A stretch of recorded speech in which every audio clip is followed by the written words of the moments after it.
Okay. We said yesterday that there's two types of experience. There's the experience of Moshe Rabbeinu, and that is that you see Hashgacha Pratit at every moment. That you see Hashem face to face. To see Hashem's face, it means that Hashem is revealed to you. It's a code word. To see Hashem's face means He's revealed to you. Make sense? That's why it says that Hashem's eyes are on the land of Israel from the beginning until the end of the year. What does that mean? His eyes are on it. Hashgacha Pratit. In Kabbalah, they teach that whenever the Torah speaks about Hashem's eyes, it's speaking actually about this spiritual reality called Hashgacha Pratit. If his eyes are there, it means Hashgacha Pratit. So the fact that it's on the land of Israel all the time, it means always Hashgacha Pratit there. And that's why people who live in the land, or even visit the land, they say, I feel Hashem here. I don't know why. The answer is, because in the land of Israel, you always have Hashgacha Pratit. Okay? However, we know that the Zohar says that the tzaddik is called Eretz Yisrael. He's called the land of Israel. So what does that mean? That means that for the tzaddik, it's as if he's always living in that land, because he himself is a little land of Israel. And that's why a person, when he goes and learns by the tzaddik, he feels Hashgacha Pratit, he feels close to Hashem. That's the reason why when people learn Rabbi Nachman's teachings, they automatically start to feel calmer, they start to feel happier, they start to feel more energized, they start to feel more excited. What's the reason? Because he is Eretz Yisrael Mamish. He's the land of Israel. The eyes of Hashem are always there. So if the person lives in Israel, that's the state he's going to be in? 100%. Anybody who goes to the land of Israel knows that they feel Hashem there. It's not even the state they're going to be of calmness or relaxation. I got off the plane the first time that I went to Israel. I didn't know anything about it. I was an atheist at the time. I literally was walking off the plane and I felt different. I said, I feel like I'm home, even though I've never been here. So everybody who goes there experiences that. It doesn't mean you don't have different difficulties over there. You do have different difficulties over there. But nobody's going to tell you they don't feel Hashem more in Israel than they do in Chutz La'aretz. Everyone feels that. Do you agree? Anybody disagree with me? Not about loving Israel. You feel Hashem 100%. It's not even a. It's not a shiloh. Okay. There, I feel like I live a life. Beautiful. I feel like I was whatever. So what does it mean to be in the land of Israel? It means Hashgacha Pratit. That land, that space, Eretz is the land, is a space. Israel is Hashgacha Pratit. That's you and Hashem are together. One. Israel, Yashar Kel, straight to Hashem. Okay? So that's Moshe Rabbeinu. That's why Hashem was speaking to him face to face. Everything for him was Hashgacha Pratit. Okay, great. But we're not like Moshe. Who are we like? We're like David. That David saying, Ad Matai, until when? Hashem, are you going to help me? When are you going to help me? I need your help. I have this enemy. I have this difficulty. I have this. I have that. Moshe didn't speak like that. But is there a mile of David that Moshe didn't have? It seems that so, yes. There is. That's what we said yesterday. And that is that Moshe only knew around what time midnight was. But David knew mamish what time midnight was. What does it mean? What does it mean? Midnight, Chatzot, is the beginning of the movement towards morning. Kabbalah and Chassidut explain that daytime is Keneged Geula, and nighttime is Keneged Galut. Meaning this whole world, 6,000 years here, it's called nighttime.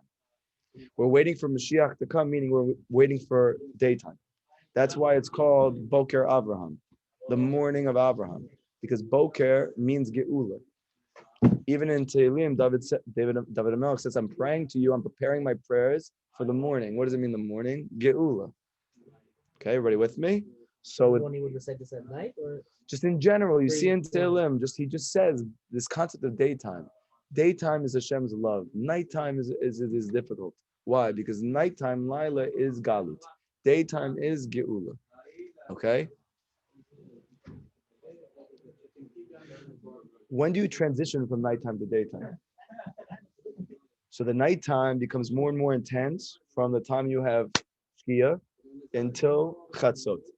Meaning the exile is becoming more and more and more intense and the darkness is increasing in your life. So that's what we're experiencing. Chatzot is the movement towards daytime, meaning the movement towards Geula. It's like Rosh Chodesh. It's like a little mini Rosh Chodesh. that there's a little bit of light, and you can go say now, Rosh Chodesh, the new month. It's a new life. It's a new experience, the new chance. Does that make sense? That's Chatzot every night. That's the deep reason why the Zohar speaks about Chatzot at length. Get up at Chatzot. Get up at Chatzot. Learn, pray. Rabbi Nachum says, go do Ibodah do at Chatzot. What's the reason? Because this is a very special time. This is like Rosh Chodesh. That you have a little bit of light surrounded by a lot of darkness. But that little bit of light is all you need to bring Geula. And that's what we learned from Mitzrayim. That the Jewish people were in exile for 210 years. All of a sudden, Moshe Rabbeinu comes. When does he come to save them? Chatzot, kechatzot, around Chatzot. And also, on top of that, what's the very first mitzvah we were given? The majority of them were given in the desert. They couldn't be given to us in Mitzrayim, meaning in the secular world. Because why? We were too confused. We were too overwhelmed. We were too distracted. We had too many things going on. Too distracted. Too many things going on. Mitzrayim. Sleeping.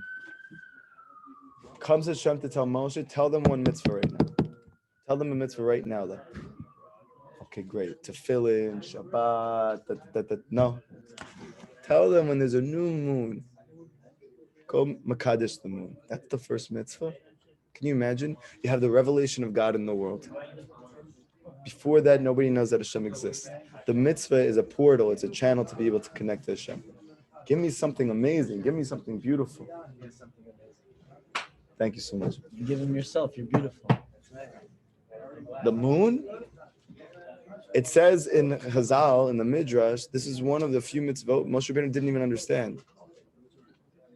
He understood all the mitzvot. He didn't even understand the mitzvah, meaning how do I know when it's the moon? How do I know? And that fits in with what we're saying, right? He didn't understand the moon. Why didn't he understand the moon? Because it was dark. Because it was dark.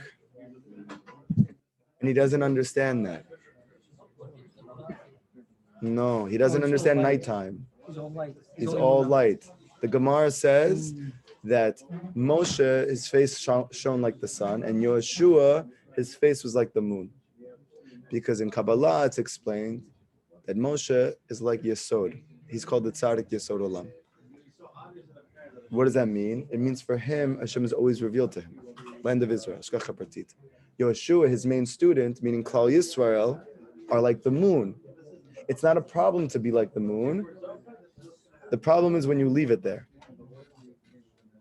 Moshe Rabbeinu was so great. How can he go to the lowest of the lowest and help other people up? That means he had to understand what the low is all about. He had to see the darkness. Yes, that's what we're saying. No, but he says all light. Exactly. So he wasn't able to be the king. It was David. What's the reason David's the Mashiach? The reason is nighttime. He understood the moon. Moshe didn't understand the moon. And that's why David got up at midnight. So now he says like this. The whole entire desire of the Sitra Achra is to put you to sleep. What does it mean to be put to sleep? Teva. That you feel completely constricted. You feel trapped by the nature of yourself, the nature of the world, nature. That there is not really such a thing as Hashem can change my life. That at any moment that you don't believe that Hashem could give me a new reality, you're in Mitzrayim. That's why Moshe Rabbeinu said, I can't pray here. I have to leave Mitzrayim before I start to pray. Because you can't pray and at the same time believe that everything has to be the way it is. Because Rabbi Nachman says, by you praying, you're acknowledging that I want a change to nature. Because if you didn't, then you wouldn't have to pray. It would be just like it is. How can I go pray for a miracle when I'm living in nature? You can't. Comes Rabbi Nachman to teach you, you want the best shot? Leave your situation. Go to a place that it's not like that. That way you can at least just begin to taste the fact that there's a world that's not like your crazy world that you live in. And you feel it right away. As soon as you walk over, I was walking past Pat Dolan Bridge yesterday. And as I was walking, and I saw all the cars stuck in traffic. And I said, oh my God, I know you do the same thing. All you see is knuckles. Yeah. And the same faces. Oh my God, sad faces. It's Rabbi Nachman literally says, he calls it saddened faces. He says the people who run out of after money, they all have saddened faces. And you mama see it. I see it every single day that the people who come here, the more they're running after money, the sadder their face looks. I see it. It's like it's pasha. It's not even the more they're running after money. It doesn't mean the more that less they have. They could have a lot of money, but the more they're running after money, the sadder their face. What does that mean though? What's the what would be? Because the Rabbi proper Nachman balance? says that sadness comes from avodah zarah, and he says running after money is avodah zarah. Running Meaning, after, do what you which have to means do, it's your. plant your seed, but don't look at it. Don't like. Which control means- the Beautiful, process of it. beautiful. You got it, Yaakov. You know what I'm saying? Exactly. Time to work, and You, then if you don't say you know control what it. I'm Let saying, you have God to do it the spark. real Bukharian way. Show You know them what the, I'm saying? yeah, like that, or you got to go like that. You know what I mean? With like one eye like this. This is what you guys do, and then it makes it feel like there's a lot of more validity to what you're saying. You know what I mean? I'm gonna rob you after this class, though, you know what I mean? And you'd be like, okay, let's do it. Yeah, I hear you. There's a lot of wisdom there. Okay, 100%. You got it. Plant your seed. Plant it with as much chokhmah, as much effort as you can, and then go live your life. Let the seed Exactly. sprout. That's it. Watch it sprout. You got it. Rabbi Nachman says clearly in Likutey Moran, a person who runs after money, he's going to have what the Zohar calls saddened faces. And that's spiritually, and that's literally physically. You're going to see his face is sad. Yeah, but what if you have also it's good? Is it so you shouldn't make a desire from meaning because every soul. Rabbi comes Nachman from Kesed, everyone says has a that- desire. So what do you? The answer is that any taiva that's not a taiva for godliness is it's a lacking. It's a pagam. Because what's the reason? Physicality is limited. This is a very important point. You guys should just know this in general. This is you could simply explain this to anybody. We spoke to this about this for years in the class. What's the problem? What's such an issue? I love physical things. What's the problem? There's no problem. Hashem gave it to us. We make brachot on it. It's a great thing. No problem. But just listen. Just think about it. Take away the negative language and let's just think about it practically. This is a cup of water. This is a physical cup. What is going to happen to this cup over time? It's gonna deteriorate. It's going to decompose. Very good. Why? Because it's not. There's no. Because it's physical. That's it. That's it. Because it's physical. The nature of physicality is that it's destined to die. The nature of physicality is that it's destined to decompose. And what's the reason? Because physicality is by nature limited. Many people don't understand. When you look up science, what is science? It is research of the physical world using the 5 senses. Because we can research this. Why? Why can we research this? Because you can only research something that's limited. Because once something's unlimited, you can't quantify it anymore.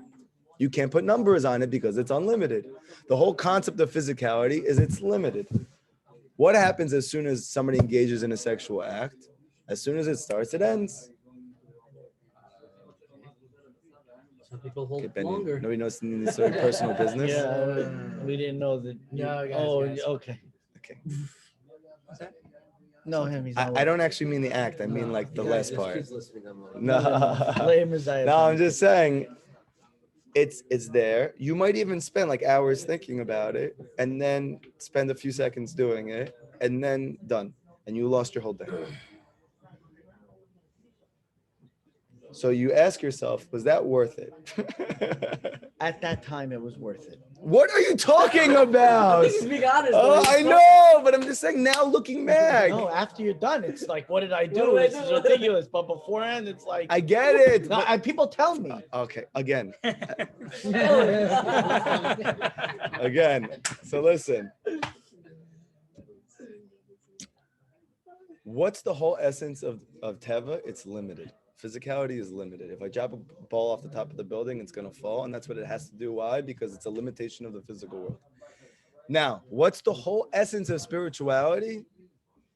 It's not limited. This is the only, Infinite. it's infinite. That's it. That's the difference. When I connect to something that's infinite, what's the result of that? The happiness that comes from it, is it limited? No, it's unlimited.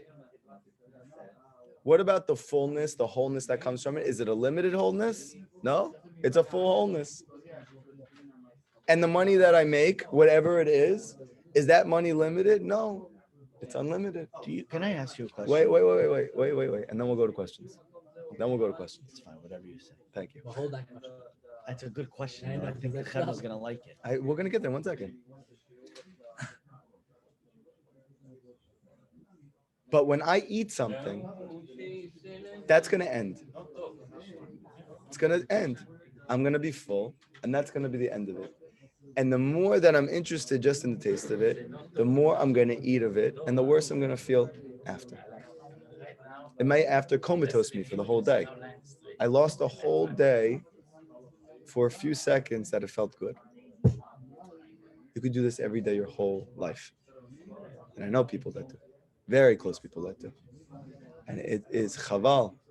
And I probably would have been one of those people if Hashem didn't help me. Okay? Where do we see this explicitly? There is 2 main brachot in the Torah. There is the bracha that you make before you learn Torah, and there's the bracha you make after you eat food. I believe it's the Maharal, but the Rabbi Akiva Tatz brings it down. What's the main difference between these 2 brachot? One is a physical bracha, one is a spiritual bracha. The Torah is spiritual and food is physical. When do you make the bracha for something spiritual? Beforehand. When do you make the bracha for something physical? Afterwards. Why? Wow, that's a very good Why? question. Because it makes the physical. No, I'm talking about brachot deraita. Brachot deraita. There's Like- 2 like brachot Benjamin, deraita. Physical, spiritual. Because spirituality keeps increasing, it never ends. So you're never gonna be able to make an after What are bracha. the 2 brachot that are doraita? Torah, learning Torah. Birchas HaShachar is Birkat Birchas Torah is is doraita. considered deraita, and Birkat Hamazon is explicitly deraita. You just see it in there. Okay. Yeah. So There's certain It's lines 2. What's up the to reason that certain- there's only 2? Because they encompass all the brachot, all the physical brachot, and all the spiritual brachot. What's the reason why you make the spiritual bracha before you engage in the activity, and you make the physical bracha after you engage in the activity? Is it to So you don't feel remorse. No, Is it to uplift that physical act no. that you did? It's because for physicality, the best part of it is that you get satiated from it. You have pleasure from it. So you make a bracha after you're done with the pleasure of it. Spirituality, but that's finite, so you have to do it right after you're done. Spirituality, if you're really connected and it's It wasn't a spiritual, physical thing. it's not physical. And if it's not physical, it's not limited. What happens to pleasure? You're that's never not done. limited? You're never finished, so you can never make an after bracha. He scared the hell out of me. You can never make the after bracha. Does everybody understand that? the Torah blessing and the Birkat Hamazon, right? Yes. So now the question that you should ask yourself is, what type of pleasure do I want? Do I want pleasure that's limited, and then for the rest of the day I feel terrible? What's a higher pleasure? Because I could tell you right now, I have engaged in every Right, type of right, activity. right. I'm But telling wait a you. second, but you have. Yes. We're all not. I mean, for the majority of the people in the world, Yeah. we're not holding by the level of I get a satiation by reading the Daf Gemara or by praying or by praying. I respect you. You know what I mean? Yeah. But on the most part, everyone does feel some type of way about eating. Yes. That's why we're so engrossed in it. Yes. So therefore, it could be, I don't know, I'm just Throwing it out. Yeah, mom is throwing it out there that maybe eating could be on a higher level than actually, But it's not for you. but it's not for us. It's not tangible for us. You don't. Only the person who gets to that first part that you just said can experience that the eating's higher. Unless they have the right kavanot, if I'm eating. No. It just only the person that his eating becomes a spiritual act is his eating higher than somebody else's learning. But for a person who No, just, you're eating for the right reasons. it's not just eating for the right reasons. You actually have to get to a certain madrega before your eating becomes such a high thing. There is an ability, Rabbi Nachman says, that you can have it achieve more revelations of godliness through eating than you can through learning Torah. Yeah. But whatever you're experiencing of it, if it's in the midst of taiva, part of that is power of imagination and part of that is real, and you don't know which one's which. And until you break your power of imagination, you can't know if anything that you think is true. And that's the reason why when you follow through with those thoughts, you feel bad. Are those thoughts affected by what we eat? They're affected, but the food, everything's connected. But the main thing is that you can't know if what you're thinking is true, because what you're thinking is, you have two things. You have truth, your God consciousness, and you have your power of imagination. How do you experience the world through? your power of imagination. This is how Rabbi Nachman says we all experience the world through our own power of imagination. This is our natural mode of thinking. Yes. To the degree that that power of imagination is clear, to that degree we experience the truth as it really is, meaning we use our imagination to see the truth as it is. To the degree that our imagination is blemished, is dark, whether it's through traumatic experiences, whether it's through abuse, whether it's through taiva for food, taiva for sex, whether it's through taiva for money, whether it's through desire for honor, for fame, whether it's for trust issues, all of these things cloud your power of imagination. And now everything that you think is filtered through that power, through that imagination. Rabbi Nachman said to his students, by the end of his life, before he passed away, he said, I could say one thing for sure that I gave you guys, my students. You all now have a clear power of imagination. He says, what you can experience in your imagination, I experienced through my das. Like Moshe. I knew what you can experience, so to speak, through a looking glass. Like very simply, a Jew thinks with his heart, and a tzaddik he's able to rectify his spirituality, his physicality so much that he's able to actually think with his mind. He's able to see in his mind's eye, everything that's taking place. But every other Jew sees through his heart's eye. To the degree that that heart is pure, you have a basar lev, you have a Breslov. To that degree, you can experience the truth as it really is. But still, it's through the heart. So for instance, someone like me that I experienced sadness my whole life. What's the reason I experienced sadness my life? I thought it was because I had a genetic disorder. But I'm not sad anymore. I haven't been sad for years. So how is that possible? That's not, what about science? What about genetics? What about this? What about that? And the answer is Rabbi Nachman says that sadness comes from excess. And I was engaged in a lot of excess. Physical excess, sexual excess, appetite excess, excess of the mind. And when Rabbi Nachman, through my attaching myself to him and trying to bring his advice into my life and praying for it every day and working on it the best that I could every day, that started to decrease more and more and more. And I became less and less and less sad. And I became more and more and more happy. This is the reason why I made Sion, because people don't know what's going on. Rabbi Nachman knew what was going on. And I know that I'm living proof, because I have worse depression than anybody that I could ever experience. And I was diagnosed with a million disorders, and they will tell you until the day that they die, it's genetic because my parents and my grandparents. But the reason everyone said is because of excess. So you have to be able to clarify your heart. This is the reason why it's so important to be attached to a tzaddik. And get rid of the excess. Work on getting rid of the excess. It takes time. But there's no getting rid of the physical thing itself. Like for example, could a person come to a point where he doesn't have to necessarily eat anymore or drink anymore or sleep anymore or he can get to the point that he's not driven by it. Meaning, like for instance, I'm giving an example. I used to think day and night about what I'm going to eat. All day and night, I thought about the next thing I'm going to eat. Even when I started eating the thing that I waited for hours to get, I automatically started thinking about my next meal. It's still like this in my home, where I grew up. This is the Ashkenazi, secular, Jewish way. Maybe even religious, I don't know. But that food is everything. Not just in that you're eating a lot of food, that it's consuming you. That I have to figure out where I'm going to eat lunch, where I'm going to eat dinner. I make my plans.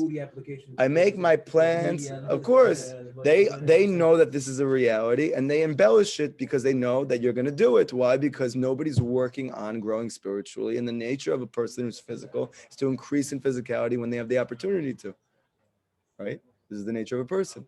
So every app, you're going to get more and more and more, and people are going to get more, and depression rates are going to go higher, and anxiety is going to go higher, just like it's been more and more, like Rabbi Nachman predicted all these things 200 years ago. Atheism as well, because faith also comes with this. Lack of faith also comes with this. Everything is connected. Okay? So therefore, what's the point? Yeah. So physically, I'm thinking about eating all the time. And I also had a lot of sadness. Now, I thought my sadness came from the fact that I had troubles and difficulties in my life, and that was it. And it wasn't just that, and I didn't know. It's because I'm obsessed with something that's limited. When you're obsessed with something that's limited, it makes you sad. No matter how. And where does Rabbi Nachman say this takes the obsession with money leads to the greatest sadness? And I see it every single day, especially here. Oh my gosh. You see people walking around like zombies. Their faces look dead from fear, from worry, from concern, even though these people that I know have more money than anybody that I grew up with. And they're all terrified. That's horrifying. What's the point of the money? Rabbi Nachman said the whole point of the money is that you feel secure. Here's Yishuv Da'at. That's the whole point, is that you feel Yishuv Da'at. If in the way of making the money, you lose your Yishuv Da'at, you lost the value of the money. The value of the money is the Yishuv I Da'at. think itself is consuming you. Yeah. As opposed to like food, for example, if you eat, it gives you energy. It's supposed to. That's how Hashem gave it to But us. if you're eating it for the sake of just eating it, then the energy is being taken away from you. Right. Just like the money. Just like the Eating you money. alive. It's eating Eating you. you alive, Yes, literally. it's eating you. Yeah, but what if you're doing it for spirituality? So then that's not. Then you made it spiritual. Yeah, Okay. Yeah, But you wouldn't get sad because of that. I wouldn't say like I want to give it. Let me ask you a question. If you want to, I want to give as much tzedakah as possible. Okay. I want to give as much tzedakah as I want to give at least 20% one day. B'ezrat Hashem. Okay. 90%. Beautiful. I want to, according to Shulchan Aruch, this is the highest amount you can give, 20%. I would love to you don't do want to that. be in a position where you. Yeah. I can't give 20% right now. I want to. Because I want to, I'm uplifting the desire for money to make it spiritual. That's already a good start. Let's say I don't have it. Do I become sad now because of it? No. What if people are young bachelors, they're trying to get married, they want to support a family. Have Okay, good. multiple kids So for the go. right purposes. Okay, but why do you have to become sad because of No, that? that's No, I'm just saying this is the pressure. yes, because it's pressure. Exactly. Where's the pressure coming from? From your wife, from your community, from yourself. And where are all of those things in You reality? can't just say, okay, I'm done. No, I'm not telling you to say you're done. I said what you said from the beginning, that you were right from the beginning. I'm just saying. Like, You have all to these go things. put your hishtadlut in. What does hishtadlut mean? Go do something, and that's it. It doesn't mean I need to now invest my entire being into that reality that when I'm not there, I'm still thinking about it. The person thinks he's in charge of the money, and that's what's going to happen. But if he lets go, he's going to have it. Either way, he's going to have it. Hashem is going to bless him. It's So not true. it's true. It's not true. 100% true. No. But Sharbi Tachon Kavod says that if the amount of obviously the ishtadlut doesn't have anything to do with it, but if you don't, So it's all in you have to put some type of. I want to tell you something, and then we have to Keep move with the dude, forward. that's We'll what keep you guys talking be about doing. this, obviously, because this is a We keep hitting that wall. yeah. You keep hitting that wall. Yes. The reason is because money is supposed to provide a wall for you, and it's not a wall for you. It's supposed to make you feel Yishuv Da'at. When you guys make money, you don't feel Yishuv Da'at except for 1 second, and then you feel you need to make more and it's not enough. That's not the purpose of money.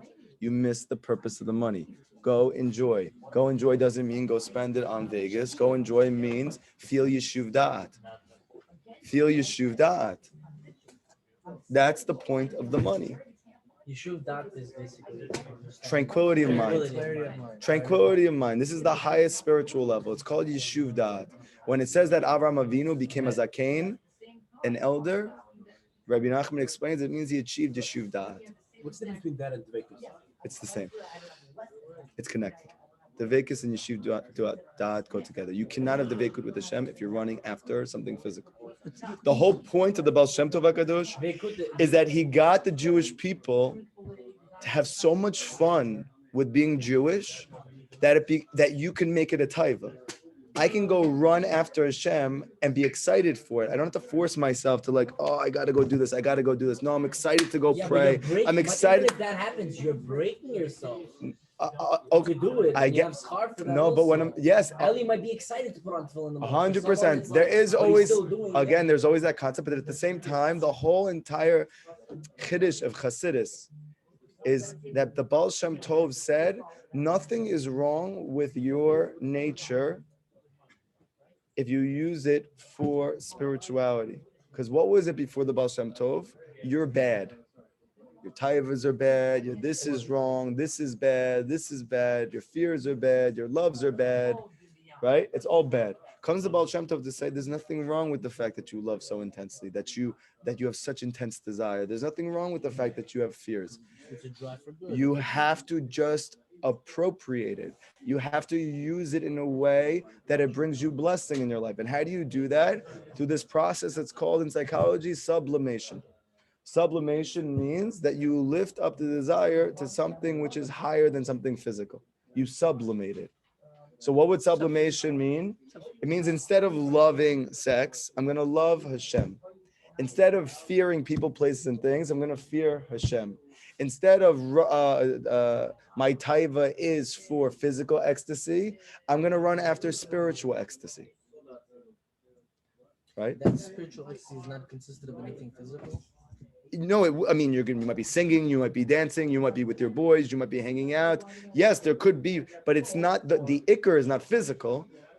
The ikr is not physical. You can't end there. It's not just can't end there. That's not the purpose of it. You utilize those things to enhance the experience, right? By the kumzits. We have food, we have drinks, we have physical music that we're playing, we're singing, we're dancing. These are all physical means towards the veikut with Hashem. The reason why a person feels high when he's in that experience and he feels like he left the world is not because he escaped. It's because he entered into Yeshuv Da'at. He went into the veikut. Hasidic masters feel like that all the time. Tzaddikim feel like that all the time. That high that you feel when you're with your boys and you're hanging out, you're having fun and you're singing and you're dancing and you're drinking and you're in this, that's how they feel all the time. That's called the veikut. The Baal Shem Tov says the entire Geula is going to come in the merit, and you see it clearly because there's no way you're going to get the whole secular world. You're going to tell them, oh, stop doing everything that you're doing. It's not good. Go to a Beit Midrash, go sit down, stop eating, stop drinking, and just go learn. You really think that 80% of the secular world is going to be masking to that? We're so far from that. But if all of a sudden I tell you, I know you want to go blaze tonight, but I have a greater high for you, and it's free. And it's not going to ruin the rest of your night because you're burnt. And it's not going to ruin the next day because you feel unmotivated. It's going to give you more motivation. It's going to give you more excitement. It's going to give you more energy. It's going to give you more joy. Let's go have the veikut with Hashem. This is the whole ikr of Chassidus. And this is why the majority of Bali Tshuva in the secular world, especially for mine, are attracted to Chassidus. Because what are people in the secular world busy doing? Drugs, getting high, being with girls. That's the whole life. So yeah. So you trained yourself to feel this way. So when a person feels empty. So I feel the pleasure, but I feel empty. I increase the pleasure, the emptiness increases. What am I gonna do? All of a sudden, you go into a Beit Knesset, and it's a Breslov minyan, and you see people dancing and singing, and they're on fire with each other, and they're all best friends, and there's so much love and energy, and they feel this high spiritually, and you say, I want to see what this is. I want to see what this is. But for a person who comes from that world, and you're telling them go and just go learn Gemara, that's not going to work. Yeah, I feel like you're gonna feel more lost. Of course you do. You do feel more. You do feel. When I became Baal Tshuva, and obviously, when a person becomes Baal Tshuva, nobody did kiruv on me. I wasn't makareved. Hashem makareved me. So I didn't have a rabbi. I didn't have nothing. I literally just read books on my own for a few years. And I developed my own connection to Hashem. It was through Chassidus. It was through Kabbalah. And then eventually became through Breslov Chassidus, Rabbi Nachman. And I came to yeshiva, and they told me to put away that stuff. And they told me to learn Halachot and Gemara. And I tried, and I did it. And I started to become very, very sad. And I didn't know why I was becoming sad. I just thought because, I made a big change in my life. I went from being a therapist. I went to school for 6 years for this. Now I'm sitting in a Beit Midrash. I see a million books around me. I don't even know how to read Hebrew. How is this going to work? Is this even... Yeah, all this. And I'm just like sitting there. I'm like, and then I'm reading the Gemara and I'm reading a line. And I'm like, I'm not feeling that geschmack. I'm not feeling that connection that brought me in. And it only happened that when I went to Israel, we went on vacation. I was in such a bad place. We went on vacation, me and my wife. She went to see her family. I went with her. And for the first time in months, I had time to myself. I went to like a Chassidish shtibel, not even on purpose. I just walked in. It was the one right next to their apartment or the house, whatever it was. And I saw a gigantic white Likutey Moran. a big, not with the red. It was a Hebrew. It was clear. Yeah, yeah. I saw it, and I go, oh, Likutey Moran. Let me look at it. And I went back to the first Torah, and I hadn't learned Likutey Moran in months because I was trying to invest myself in this. I opened up, I see this Ashrei Tamimei Derech, and I just started crying. This is a couple years back. Yeah, this is a few years back.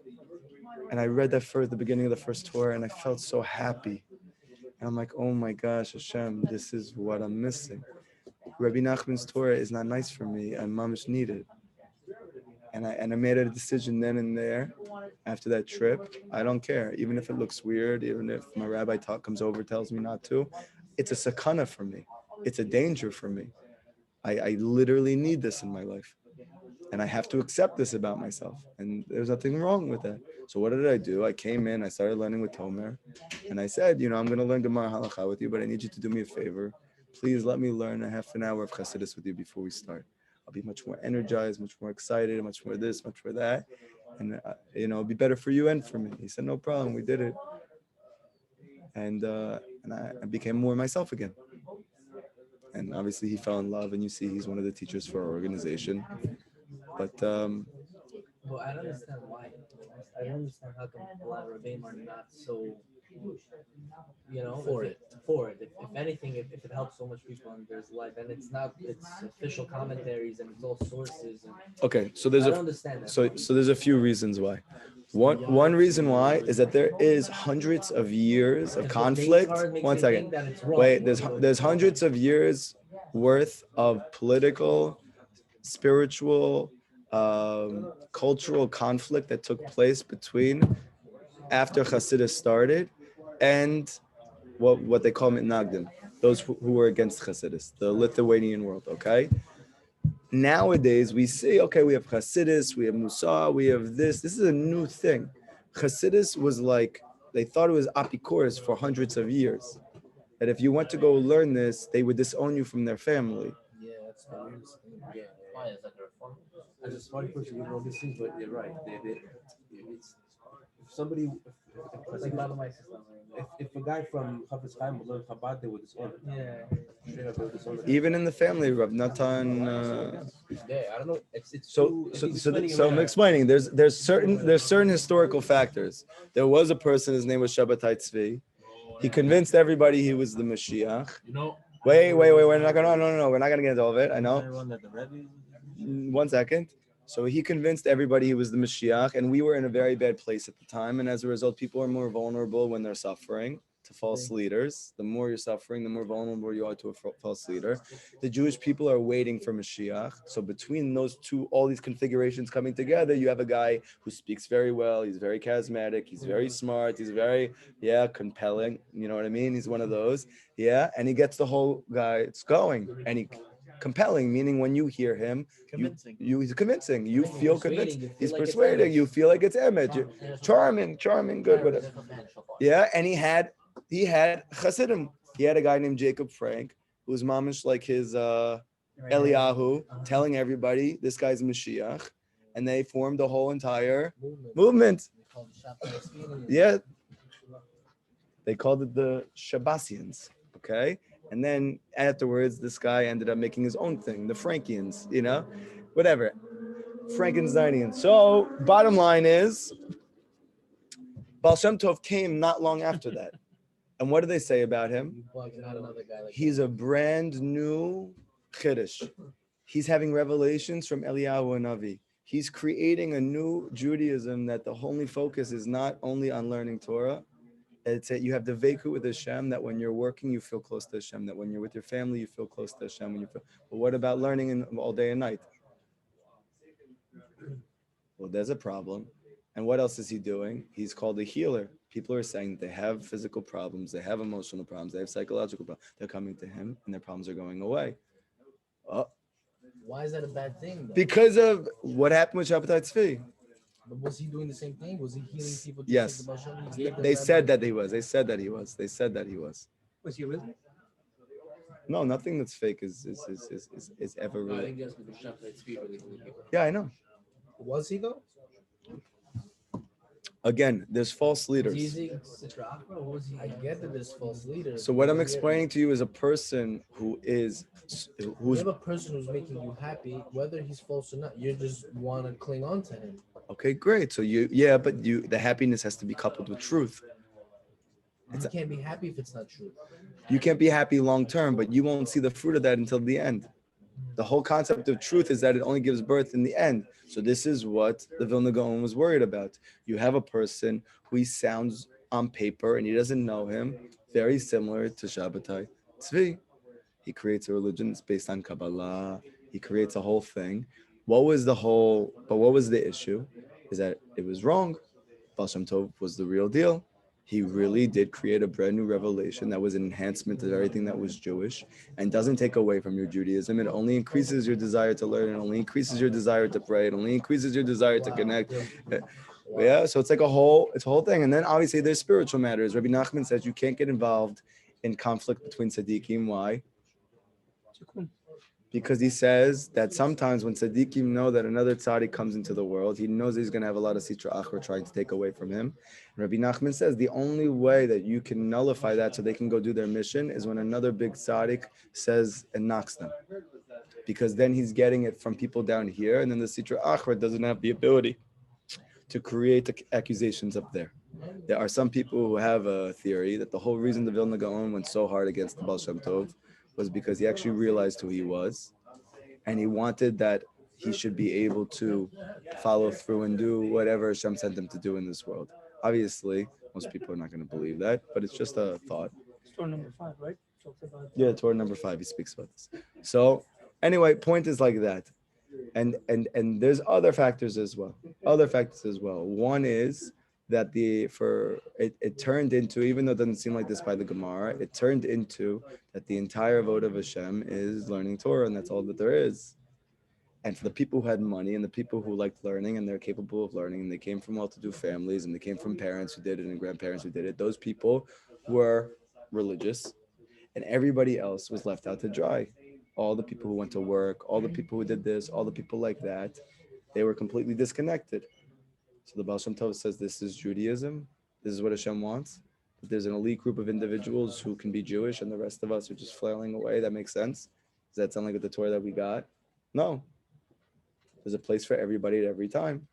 But why is that a concern for the Lithuanian world?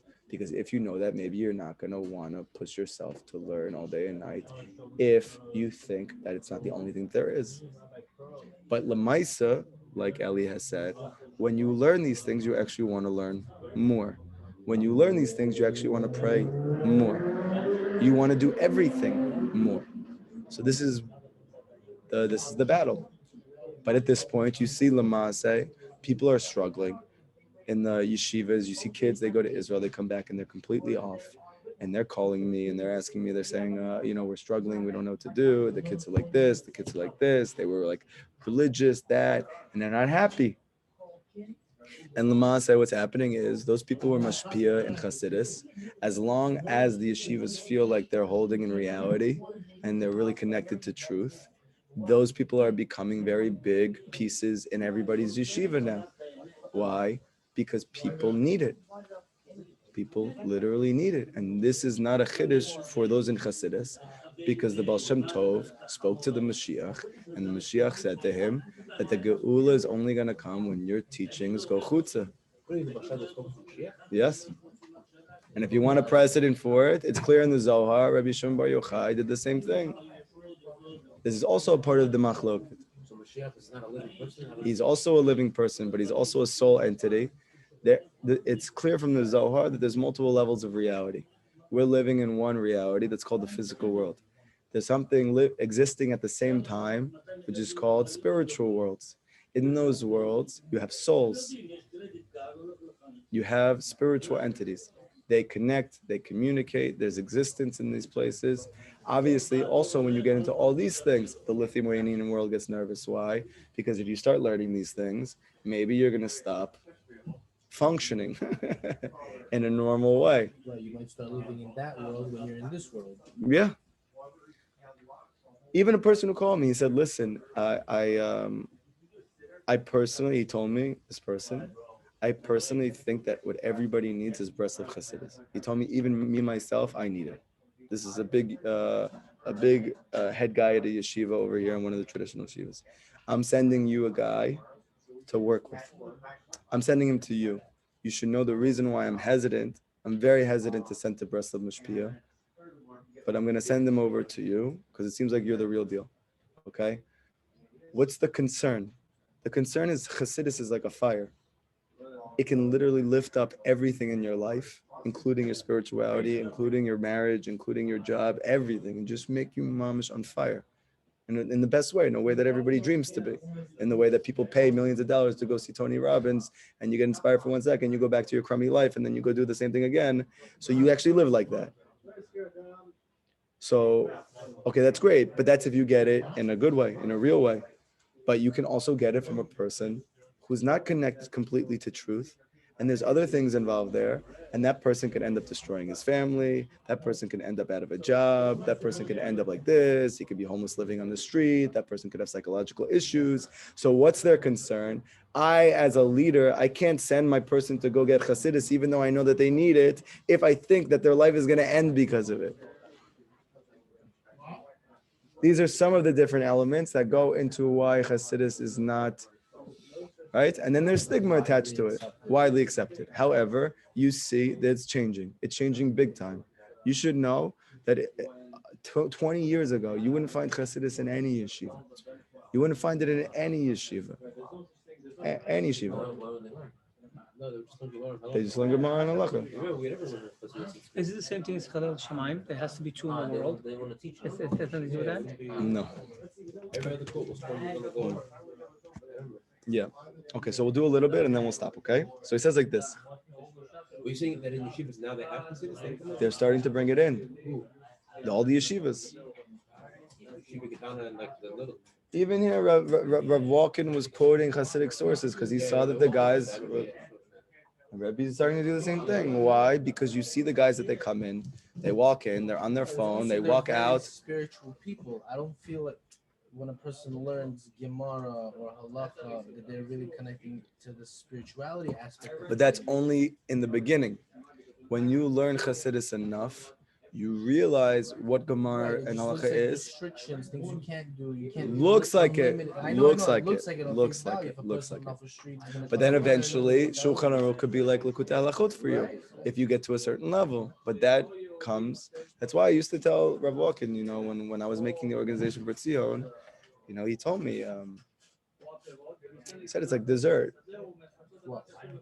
Fluff. It's the main. It's like fluff. And I told him I disagree.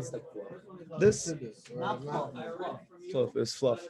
This is what you do after everything else. Yeah, this is this. You have your time after you yeah. And I said that we are. So this is like an extra. I said, I hear your example. I'm gonna go with your example, but I want to tell you like this, and I don't know if you realize, our generation are like addicts. We're all like drug addicts, in whatever way that we are, whether it's really for drugs, whether it's for food, whether it's for sex, whether it's for this, whether it's for that. Okay, you give an addict and you ask him to come off drugs, and you give him meat and potatoes, he's gonna go through withdrawal. That's too intense, and he's not going to be able to healthfully move into a place of that substance free. These people, me included, you can't withdraw. You have to be able to have something that brings you to that place of wanting to learn those things in a way that is healthy, in a way that's happy, in a way that's normal, in a way that's exciting. And that doesn't just come with meat and potatoes. First, you need detox. I said, Rabbi Nachman is mom's detox. It's detox. In the best place. You go to a rich millionaire's estate in California. You go and they give you the best food and they give you nice drinks. You lay outside where there's a pool. They have all, and that's your withdrawal. Okay, so I can go through that. You understand that? It's not dessert. It's mamish. It's life. Do you think it's possible to incorporate? Because again, this is a very deep thing. with psych wards and mental health clinics and rehab centers, do you think there could be a point in time where you can, instead of giving them drugs, to incorporate a nachman and they can be completely normal and themselves without the drugs? Yes, that's what we're trying to do.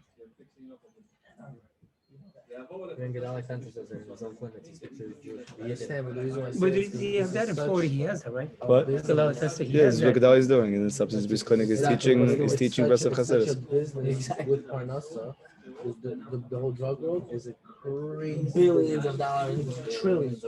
Yeah, so they're not going to encourage it. Why? Not only They're not gonna. encourage it. They're gonna look at you as a threat. Yeah, And yeah, of course, and they're just try to right. And what they'll say is that you can't research it. You can't research, and therefore, but the real reason is because they're not going to be able to make billions of dollars off of it. That's all it This is. is only for Jews, or it could be for everybody. Everybody.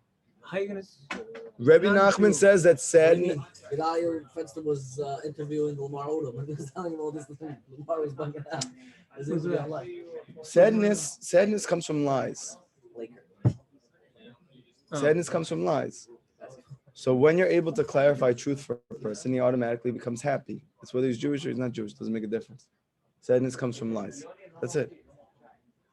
The more you can connect to truth, the happier you're going to become. Simple.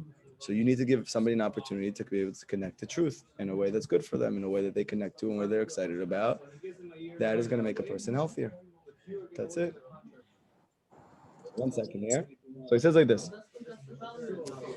What is Sitra Achra's whole goal? Is to throw you down completely. It's going to make you think about all your lackings. Until you fall completely. And then specifically, then Hashem is going to illuminate His chesed to you, His kindness to you.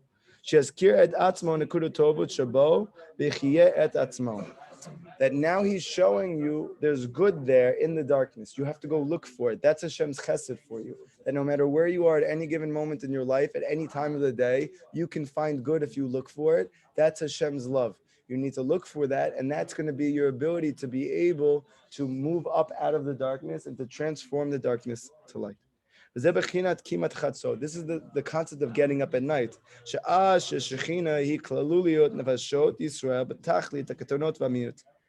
Because what happens is the Shekhinah comes down at midnight, and what is he doing? The Shekhinah is the composite soul of the Jewish people. And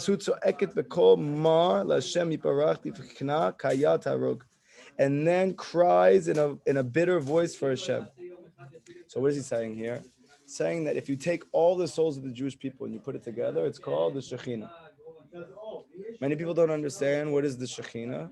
They think it's some abstract cloud or something existing. Yeah, right. Yeah. So right. So Kabbalah and Chassidus explain what is the Shekhinah. Shekhinah is if you took every soul of a Jew and you put it together, it's called the Shekhinah. The Shekhinah is what's called the composite soul of all of Klal Yisrael. That's called the Shekhinah. To take all the souls of the Jewish people, you make one blob out of it, that's called the Shekhinah. The reason why the Shekhinah is in exile is because the Jews are in exile. And if the Jews were not in exile, the Shekhinah wouldn't be in exile because the Shekhinah is inside of us. If anybody ever read The Lost Princess, yeah, so what is the Lost Princess? It's the Shekhinah. Who is the viceroy in that story? The one who's running after? It's the tzaddik. The tzaddik is looking to lift the Shekhinah. There's different interpretations, okay? But the one that we're going to go with right now is that the viceroy is the tzaddik, and we, Klal Yisrael, are the lost princess. And we were trapped by the other side, and he's coming to find us everywhere. That's all the Jewish people. And he goes to places I always look at it as the viceroy as the Jews and the princess as the tafkid, whatever they have to do. Yes, that's also true. That's the way I looked at it always. Because that's also true. That's also true. Answer your question about all these lacking stuff. I think in essence, it's just like I think it all comes down to that. Can you be more a lot specific? of struggles. Like if someone has struggles, there's that You just have to enforce your emunah more. You have to say no. And how do you enforce your emunah more? Learning. Learning and talking to Hashem. Zot Hashem. Tomorrow we'll go deeper into the text. Zot Hashem, hopefully you got some background into Chassidus and what is the concern about Chassidus, what is the benefit of Chassidus, a little bit. We haven't even touched it, but a little bit. And Bezat Hashem, we should be able, Hashem's merit to learn tonight together, Likutey Moran, and to learn tomorrow again, Likutey Halachot. And I give everybody a big, big, big blessing. It's beautiful outside. Take a time today, go talk to Hashem, go talk to Hashem, go talk to Hashem, get off your phone and go talk to Hashem. Even if you're not